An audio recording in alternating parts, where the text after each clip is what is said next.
Hello everyone and welcome back to some more Warhammer Underworlds for the channel, and I am going to spoil the previous video, so if you haven't watched that one yet and intend to, I recommend doing that first because there is something to talk about regarding it, and I'm going to do that now. So last warning out of the way, we're playing again with the Domitan's Stormcoven because they need to be taken down a peg after last time when they won in the middle of round 2 because there was an insurmountable mountain to climb for Skabbic's Plague Pack.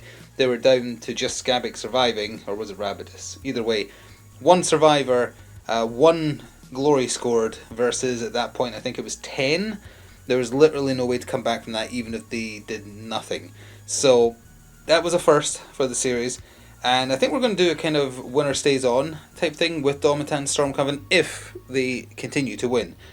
But the Crimson Court are here today to do their vampire thing and try and put them in their place. We'll see if they fare as well against a more sturdy Warband, because I think the rats being pretty easy to kill definitely plays into the Stormcoven's strengths of them, taking turns, inspiring and whatnot. But we can take a look at both sides and talk about specifics. So here is the Crimson Court, been in the series a few times and they always have names that confuse me, but they're being led by Prince Duval at the front middle there. To our left is Gorath the Enforcer, to our right is Annias Curseborn, and then at the back with the Joker coloured green hair is Velis von Fane. A bit of an older warband to be fair, so they've got that against them. Also the most unreadable stat cards in the game that I've seen personally. I've shown them on screen before, but just the colour clashes and the weird darker tone compared to newer cards just makes it intolerably hard to read their rules for Bloodthirst, Thirst and Inspire.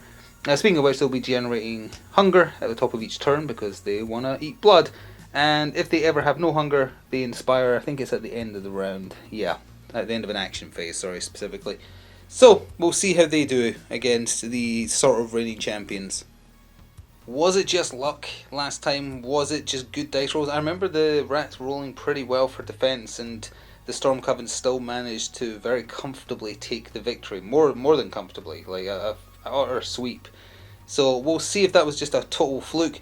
They did get nerfed, as I talked about in the intro last time, for how their Inspire condition works. You have to change, you can't optionally change who's inspired.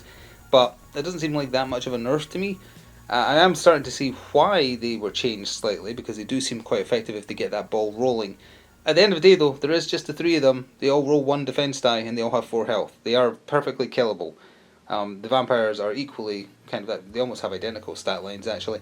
But there's 4 of them versus 3 of the Stormcoven. I guess we'll see how it goes, and as always we'll be back with both warbands deployed after a quick word from the channel sponsor. This video is sponsored by Noble Knight Games. Check out the video description below for an affiliate link that will take you through to their store, and it will help me out as well. Thanks. And so with that said, we are back at deployment, ready to flip over objectives. The Stormcoven to the right have deployed very at the back. They could have gone right up in the front, although obviously they prefer to try and attack from range. So they're kind of hiding from the vampires, who have deployed as far forwards as they can. And also they will be taking first activation. So they've got objective 5, they've got objective 4, they've got objective 3. They had all the expensive ones. Not that either of these sides particularly care about the value of an objective as far as I'm aware, but there's 1 and 2. So 2 is in no man's land, 1 is the only objective in Domitan Stormcoven's side of the table. So with that we can jump into round 1 with the Crimson Court all now getting their first hunger token and activating someone. Let's get this started and see if the Stormcoven can be toppled. So a bit of a coy first action for the Crimson Court, with Annias Curseborn activating and just doing a movement action to go from where he started, which is down to the lower left. I'm not sure if that's entirely visible, but he moved 3 of his 4 hexes right into no man's land, out of, at the time, spell range from the closest threat, which was Sarpon. In the power phase, no cards played by the Crimson Court. However, we are going to have to move over here because stuff happened for the Stormcoven. They played Past the Mantle, which we didn't see last time, but we have seen in general. Choose a friendly fighter. The chosen fighter is inspired, then uninspire each other friendly fighter. It's basically forcing a Harness the Aether when it's not your turn. So, Sarpon inspired from a result of playing that card. When he inspires, you choose a friendly to push 1 hex. So, Domitan himself was pushed into the cover hex there to give him a bit of protection, and it puts him in spell attack range for Annias if he chooses to do that. It also means when Sarpon activates, he's the one who's inspired. Actually, if he isn't the first one to inspire, does that affect the Harness the Aether? After another friendly fighter's activation, inspire this fighter, then uninspire. Oh yeah, it's worded in such a way that you can still activate someone else and it'll still proc. I guess they thought ahead of that. So the Stormcoven are off to a good start. The inspired Sarpon did a charge action. He only moved forwards 2 hexes. He could easily have got right next to Anais. Opted not to for objective card reasons. Same reason he used his spell attack action, which usually only does 1 damage, instead of bonking him on the head with the staff, which would have done a base of 2. He is a level 2 caster on his inspired side, so he was rolling 2 dice. He got a crit, and he was looking for swirls actually, so they were both successes. And Anais needed dodges, although on his inspired side he has Grievous and he has Ensnare, so very very handy for making that spell land when he's inspired. And that means that because he got a crit through, it doesn't just do 1 damage, it actually does 2. More importantly, that also means Heavenly Alignment scores for the first glory of the game already. We just get that into view there. Score this immediately after a casting roll for a friendly fighter's spell attack action that contained 2 or more magic dice, and each of those magic dice in the casting roll showed a different symbol, which they did, the crit and the swirl. So that earned them their first glory, which is being spent already to give Scrolls of the Spell Seeker to Domitan, which makes sense, he's on there. He's got them on his model as well, I think. It just means that when Domitan is attempting to cast a spell, he can change each symbol in the casting roll to a lightning bolt, which will help him land his basic attacks, which need lightning bolts, and also some of their power cards. Oh, and of course I forgot to mention it because I always do when the Stormcoven are on the table. At the end of his activation, Sarpon uninspired and Leona has inspired, which gives her some extra movement, makes her basic spell attack do 2 damage, and she has +1 movement and flying for her activation.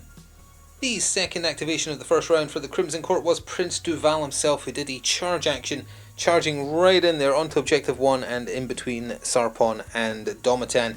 He attacked Domitan, 3 dice, and he was looking for hammers. He got 1 hammer, 1 dagger and 1 double support, so 1 success there. But Sarpon came out the gate strong, rolled a crit for his defense, so no damage. During the power phase, Dark Glamour was cast by Prince Duval successfully because he rolled a crit, which is on the table there. Gambit spell, if cast, choose 1 enemy within 3 hexes and give them a move counter. So there's the roll there for his casting of that, and there's the move counter he opted to give Domitan to limit him, so he can't do a charge action if he activates now, which will be quite handy. Keeps him kind of stuck there, although he is in a cover hex, so he's protected. Not an ideal turn because he didn't land any damage, but that's okay. Well, the luck is definitely on the Stormcoven's side. So the inspired Leona activates. She's got movement 4 on her inspired side, but her Rushing Gales gives her +1, so she actually has 5 movement.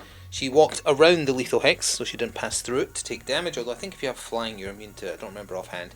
Either way, she went on to No Man's Land to get within range of Korath the Enforcer and attacked with her spell attack action. She's a level 2 mage on her inspired side, 2 dice looking for swirls, and he was unable to dodge the damage.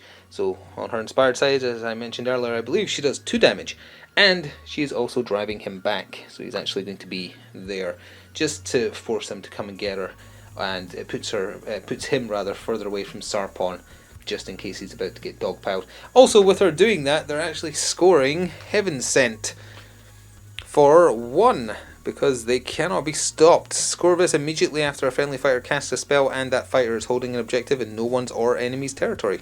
Simple as that. That is their second glory, and that is instantly being spent in their power phase by putting the Crown of Storms on Sarpon, and not just because he's on the art for it. You can reroll 1 die in this fighter's casting rolls, simply because Domitan has that other upgrade, which means his spell casting is a set result, so there's no point giving him a reroll because it's a set result. So that's going to Sarpon. At the end of Leona's activation, speaking of him, she uninspires, and Domitan, the big man himself, is inspiring. So he gets... oh yeah, he's rare in that he gets more health on his inspired side. He's got 5 health and does 3 damage with his basic attacks, which is pretty scary. Second last activation of the first round for the Vampires of the Crimson Court was Velas Bonfane. However, I forgot to mention, when Domitan inspires, he staggers all enemies within 2 hexes of him. So Prince of Val himself and also Anais Curseborn are now staggered. Anyway, she did a charge action. She is fast with a movement of 4. She moved adjacent to Sarpon and took some swings at him with her dual rapiers I think she's using, getting a crit, but unfortunately for her, he rolled another crit for his defense. Luck is 100% on their side, and unfortunately, if that was a single support, that would have been fantastic, but she's only being supported by Duval, so no damage through there. Now, despite her doing no damage, it does actually score them a card. It scores them the Crimson Hounds card. Look at these old school objective card styles. Score was immediately after an activation in which a friendly fighter made an attack action that targeted an enemy fighter adjacent to one or more other friendly fighters. Simple as that. Duval's right there, it scores. And it's also being spent to give Duval Vampiric Might. Right here. So if he is inspired, he gets +1 damage to his basic attack actions. If he has Bloodthirst, it's +2 damage. And to be bloodthirsty, they have to have 3 or more hunger counters, which I don't think I mentioned at setup. Well, the Stormcoven are certainly a force to be reckoned with. I am learning more about this warband the more how you use them. They have some pretty potent cards and setups that you can make happen if you pay very close attention to their inspires and whatnot. Anyway, second last activation for them. Domitan activated. He can't do a charge because he got given a move counter by Prince Duval casting a spell previously. So he stayed where he was and did a spell attack action. Range 3 hexes. On his inspired side, it has Grievous and Cleave for just a single point of damage. With that Scrolls of the Spell Seeker upgrade, he counts as rolling nothing but lightning bolts when he casts, so there wasn't actually a roll, just put them down. So he cast, and he did it on Velis von Fane, and she rolled a block, no good, does 1 damage, except then Lightning Tether came out, right here. Reaction, play this after a fighter's successful spell attack action after the drive back step. If cast, deal 1 damage to each enemy fighter adjacent to the target. Isn't this fun? So, unfortunately for them, Prince Duval and also Anais also take 1 damage. That puts Anais 1 away from dying. That's his 3rd point of damage. First point for Duval. They all have 4 health, all the vampires. Didn't score anything off the back of it, but they're doing a lot of good work. And then at the point at which he finishes, he is uninspiring. And I'm just going to flip the card now while I'm remembering. Like that. And Leona is re-inspiring. Up at the top there. Oh wait, no, sorry, not her. Sarpon. Sarpon specifically, for a reason, when Sarpon inspires, he can push a friendly fighter. Domitan is being pushed here. It's very important that that happens as part of the plans. So it's Sarpon that is inspired. Oh, actually, Domitan has already been pushed by this in the same round, and I believe that's the limitation of it. Can only be used once. Yeah, only use the ability, or be moved by this ability once per round. So Domitan actually can't move there, which is very unfortunate for the plans. But Leona hasn't been touched by that yet, so she is going to get shifted, I think. No, there's no need. No one's going to get moved. It needed to be Domitan, so that's unfortunate. And the final activation of round 1 for the Crimson Court was Gorath the Enforcer. He had to activate. Everyone else had... Actually, no, Anais could have again, but not do a charge. So, Gorath did a charge, moving from where he was pushed earlier, adjacent to Sarpon, Leona, and in a cover hex, 2 dice looking for hammers. He got a crit, which is not blocked by that. Normally she needs shields anyway, I think, yep. So that is 2 of her 4 health gone. Nothing scored off the back of that, and no cards being played by either side. So now it's over to the final activation of round 1 for Domitan Stormcoven. Well, it may not seem like much, but it was actually still possible to do the little plan that I had for Domitan without him having to be moved by that 1 extra square. He did a simple second move action. He should technically have a second move token, but it's the end of the round, so who cares. He was on the cover hex. He moves 3 hexes, 1, 2, 3, and that's very important that he's there, as we'll see as we go into the end phase. So in the end phase, it actually did not work out, unfortunately. Sarpon was 1 too many hexes away to make something happen. So he was the problem, not Domitan, although can't be too mad. He rolled 2 crits for defense rolls in a row. But the Crimson Court are scoring a couple of cards in the end phase, and that's putting them out in front. Starting with On the Chase, right here for 1 glory, which will come into focus. There we go. Scoreless in the end phase if each surviving friendly fighter has 1 or more hunger counters. They all do, so that scores for 1. And they actually score for 2 Death's Domain, right here. Scoreless in the end phase if your warband holds all objectives in 1 or more players' territories. There's only 1 objective in the Stormcoven's territory, and Duval is sitting on it. So that gives them a total of 3 earned in that end phase and a total of 4 overall to the Stormcoven's 2. So as we go into round 2, the Crimson Court are ahead by 2 whole glory. So as we start round 2, Domitan's Stormcoven will be taking first activation. Also, again, because of the way that their rules have been errated, after Domitan's activation there should have been a new person inspired, so Domitan is inspired as we start the round. The Crimson Court all have 2 hunger on them each, and I think that about covers everything. Let's see what happens. So round 2 saw Domitan activate because he's inspired and a powerhouse, and he used his spell attack action because it has set dice results because of the Scrolls of the Spellseeker to attack poor Anais right here. Zapped him for 1 whole damage, and that is enough. That's his 4th point of damage overall, so he is out of there. The first vampire is down, and that is 1 glory for the kill. However, it is actually a 2nd glory because of the Scouring Arcs card that we saw last time. Score this immediately after an enemy fighter is taken out of action by damage dealt by a spell. Boom, so overall gain of 2 there, putting them on par with each other, and 1 of those glory is being spent on Electrokinesis to give to Domitan. It has to be given to him, it's specifically for him. It gives him access to a range 3 dice looking for daggers with knockback 3, is it? 2, sorry, can't read. Knockback 2 for just a single point of damage, but it also staggers people adjacent to the target. It's good kind of crowd clearing that he might need. It's basically just buff Domitan up to, so if he's the last one standing, he's ridiculously powerful. Oh, and of course, almost forgot again, when Domitan ended his turn, he uninspired, then Sarpon inspired, and as we did last time, his Aether Force. It does appear that you can choose yourself. Use it after this friendly fighter is inspired. Choose 1 friendly fighter, which presumably includes yourself. He's pushing himself there, which is ever so slightly out of danger. First activation in round 2 for the Crimson Court was Prince Duval himself, making use of that vampiric might to do a charge action away from here up to try and finish off Leona, getting support from Korath being directly adjacent. 3 dice needing hammers. He got a hammer and a crit. She rolled a double support. That's no good. Korath didn't even need to be there.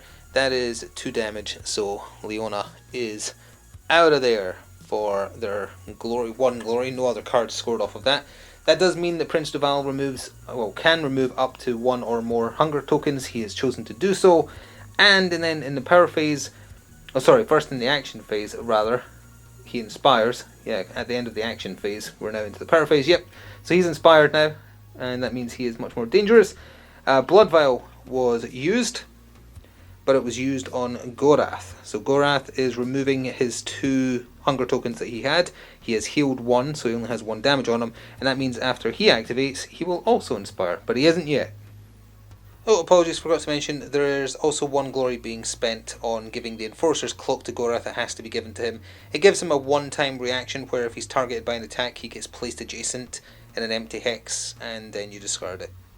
So the second activation for the Stormcoven had to be Sarpon, because Leona is no longer to be seen. And Sarpon, who is inspired, did a charge action onto Objective 4. Then, with his range 2 big staff thing, took a swing at Velis von Fane. Ironically, if he'd stayed adjacent to her, the scouring rule he has on his inspired side meant that she would have died. So, a bit of a mistake there. But he attacked from range, needing hammers, got a hammer and a crit. She critted on her defense, but unfortunately, the hammer still trumps that for 2 additional damage. She only had 1 damage on her though, so she is still alive. But again, if he'd stayed adjacent to her, she would have been dead. But either way, in the power phase, 2 more glory, which is now all their glory has been spent on 2 upgrades to give to Domitan. Again, just buffing him up. He's been given charged weapons and the Liber Fulminis. So charged weapons just means as long as you've cast a spell in the round at some point, his range 1 and range 2 attack actions that are with his staff have Grievous. And then the Liber Fulminis is +1 range to his range 2 plus spell attack actions, which would mean he is attacking at range 4 minimum for his spells.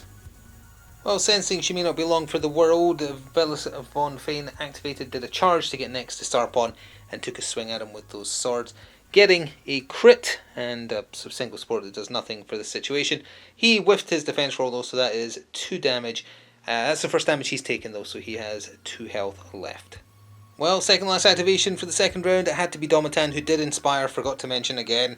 That means that Velis was staggered, but it's not going to matter now. He moved around her 3 hexes. Adjacent did a spell attack action, since that means he can do a set result of double lightning bolts. She needed a crit to live. She did roll a success, but not against 2. So she is out of there for 1 more glory. And also that is immediately being spent on Master of Ancient Lore, which has been given to Domitan, which gives him a reaction. After the opponent plays a power card, draw 1 power card or draw 2 if it was a gambit spell. You can only use this once per round, so just a way to draw more power cards. To save me having to mention it now, just assume, because you have to do it, that when one of them activates, the other obviously is the one who then inspires. So in this case it's Sarpon. If he lives, if there's only one sole survivor, they stay perpetually inspired, which might end up happening. The Crimson Court activated Korath the Enforcer, who did a move action from where he was in the cover hex all the way around to objective 1 there, so he's not doing anything else obviously, but at the end of his activation, because he had his hunger counters cleared earlier, he now inspires. And the final activation of the second round for the Stormcoven was Domitan, who was not inspired, but he decided to still just go because he has those set results on his spell rolls which are decent. He tried to zap some lightning bolts into Deval's back, but Deval must have saw him coming with his supernatural senses, because he rolled 2 successes, one of which being a crit, so he just tanks it on his sword, I guess. And a bit of a strange final activation for the Crimson Court in the second round, because Deval activated and he did a move action. And that is it. So that's to plan for scoring, but no violence. So that just, we go straight to the end phase and see what happens. I think both sides are scoring cards. So at the end of round 2, there is still very much everything to play for, which is a refreshing change from last time. So much so that as we go into the end phase, both sides were even with 5 glory each, and that matters because Worthy Opponents is the first card scored by the Crimson Court. Score this in an end phase if one or more opponents has the same number of glory points as you, or more. So, yep, they've scored that for 1. And they're also scoring Preternatural Speed. That's ironic because I just said that. Which is score this after, well, technically this shouldn't have happened here, it should have happened at the end of Deval's activation, but still, nothing has happened in the intervening time. Score this after an activation if each surviving friendly fighter is in enemy territory. They are, so they've scored 2 more glory, taking them up to a total of 7. The Stormcoven, though, they are scoring 3. They're scoring 1 from Fulminating Bulwark. Score this in an end phase if 2 or more friendly fighters are adjacent to each other and they're each within 2 hexes of enemy territory. They're within it. So that scores for 1, and they also score Knights Triumphant for 2, which we saw last time. Score this in the end phase if each surviving friendly fighter made the Harness to Aether reaction in the preceding action phase, and there's 2 or more surviving friendly fighters in enemy and or no one's territory. So they combine those together. So that means as we go into the third and final round, still everything to play for. It's 8 playing 7, 2 miniatures left aside. So yeah, this is a close one. So given it's almost perfectly even each side as we start the final round, I think it was pretty important who got first activation, and in this instance it is the Stormcoven. So we'll see what they're able to do with that and how this gets brought to a close. It's everything to play for.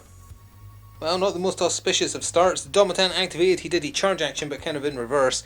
Went back here, normally his spell attack actions are range 3, but thanks to one of his plethora of upgrades, it's range 4 currently as a minimum. So he shot some lightning bolts at Deval. Deval, like a boss, just tanked it again, this time rolling 2 successes normally. He gets 2 defense dice on his inspired side. So yeah, he just takes him to his sword like someone, like, who does Count Dooku fire Force Lightning at, who just blocks it with his sword? Ewan McGregor, I think? Yeah, I think so. Either way, side tangent. As Sarpon inspires, he is shoving himself with the Aether ability back here to try and give himself some survivability, or if they reach him and are able to take him out, put them in the danger zone for Domitan to zap them. Well, Deval decided it would be him that does the deed. He charged, he moves 4 hexes on his inspired side, 3 dice needing hammers, but he just went and rolled 2 crits, so poor Sarpon rolling a single support and a dodge, they're both whiffs, so he gets splatted by the 2 remaining health he had left. Oh, he had cleave anyway, so he needed crits. So yeah, he is out of there for 1 more glory. That means that, let's see, the Crimson Court have 2, 4, 6, 8 versus 2, 4, 6, 8. It's a draw again. Well, Domitan activated, he is now perpetually inspired because he's the sole survivor. He shot yet more lightning bolts at Deval, and like a boss again, he just fully tanked them. That'd be such a cool fight. Like the mental image of him just jumping around the lightning bolts and reflecting them with his sword. That's 3 in a row. Twice where it's been a double block as well. That he's just taking those lightning bolts and nothing is working. The vampire's just either too fast or too strong. Well, for the Crimson Court's next activation, they actually opted to draw a power card. I guess it's a play for objective cards. In the power phase, Tenebrous Form is being played on Prince Duval.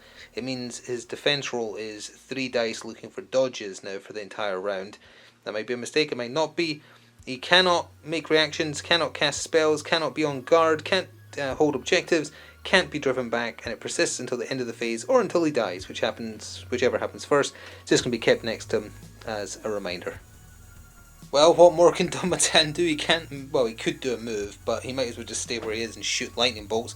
He tried once again to shoot more force lightning at Duval. Duval now rolling 3 defense dice. He really is just deftly avoiding the lightning bolts because that's 2 successes. And this is no longer because he's in Tenebrous Form. But yeah, he just turns into mist and the lightning shoots through to no effect. Well, stop me if you've heard this one before, but I guess there's some vampire machinations going on since they drew a power card for their second last activation of the game.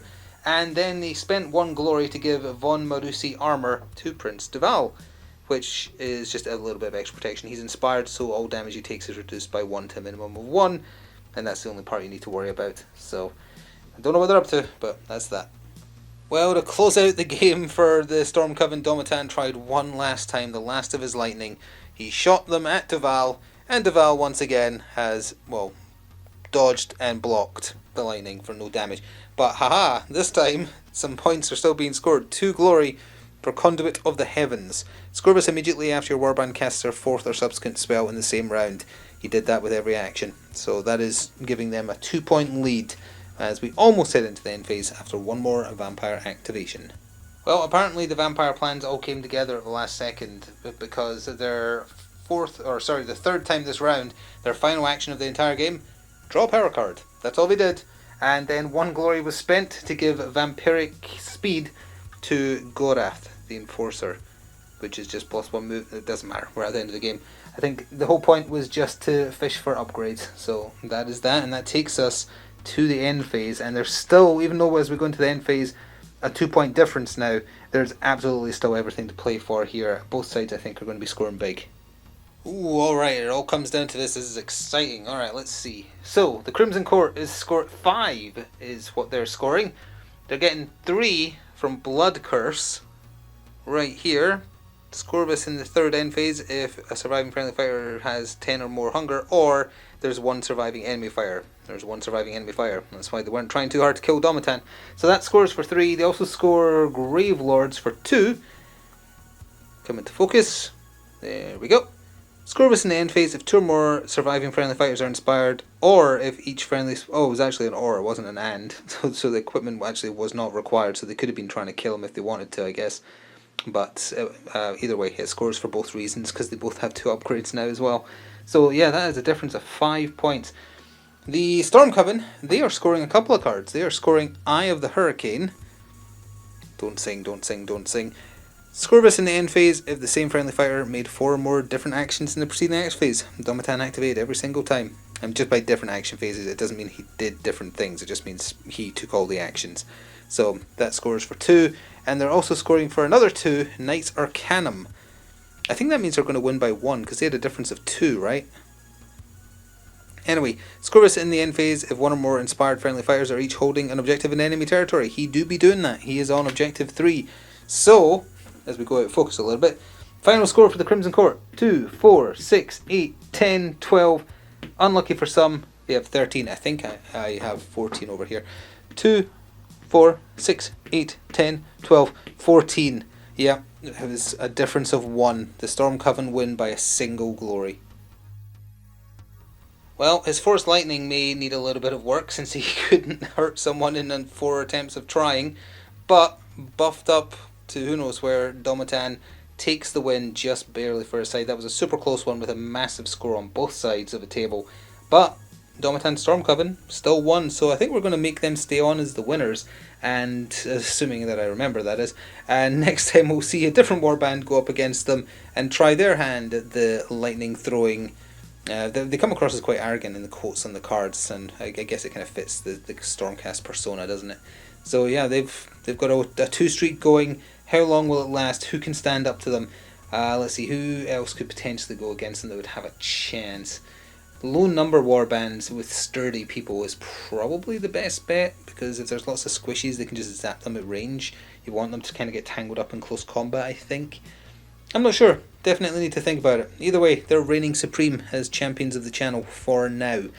Hope you enjoyed. Thank you very much for watching. If you want to support what we do here, including this series and all the others, please do consider becoming a channel member. You get early access to certain videos about a week before everyone else. It doesn't cost that much and just helps keep the lights on and the channel supported. You could also press the thanks button if you particularly enjoyed a video, or check out the channel sponsor to pick yourself up something. They carry Warhammer Underworlds amongst everything else I cover, almost literally every other game I cover in fact. And if you do that via the affiliate link in the description box below, I'll also receive something just for you buying something from them, which would be very nice. Either way, enjoy the rest of your day, and see you next time. Ta-ta for now.